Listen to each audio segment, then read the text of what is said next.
Hello guys, good morning. কেমন আছো তোমরা? আশা করি অনেক ভালো আছো। সো গাইজ, আজকে ব্লগটা একদম র্যান্ডম ব্লগ হচ্ছে গাইজ। আমার নাম হচ্ছে আনন্দ অ্যান্ড আমি ওয়েস্ট বেঙ্গল বোলপুর থেকে বলছি গাইজ। তো সকাল সকাল আমি উঠে পড়েছি, ব্রাশ করছি সকাল সকাল উঠে। আর গাইজ তোমাদেরকে একটা জিনিস দেখাই, কালকে আমাদের একটা নতুন গরু নিয়ে এসছে, গাই গরু মানে যেটাকে বলে। সো সেটাকে তোমাদেরকে এখন দেখাচ্ছি, দাঁড়াও। গোয়ালের মধ্যে আছে, ওকে।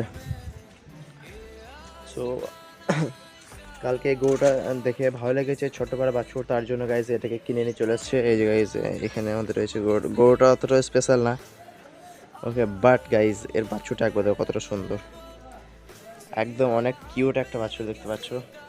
এটা হচ্ছে এই গরুটার বাছুর। আর গাইজ এই বাছুরটাকে আমার অনেক ভালো লাগছে। সো তার জন্য আমি কালকে আমাদের এই গাড়িটাকে ঘাস কেটে এনে দিয়েছি মাঠে, যেটা ভ্লগ অলরেডি আমি আপলোড করে দিয়েছি পেজে, দেখতে পারো। আর স্পেশালি এই বাছুরটাকে আমার অনেক ভালো লাগছে, এই বাছুরটাকে এক গাইজ দেখো কতটা কিউট, দেখো বাছুরটা। धीरे धीरे तू मेरे लफ्ज़ों में आया रे, तुझको ही तो चुपके से मन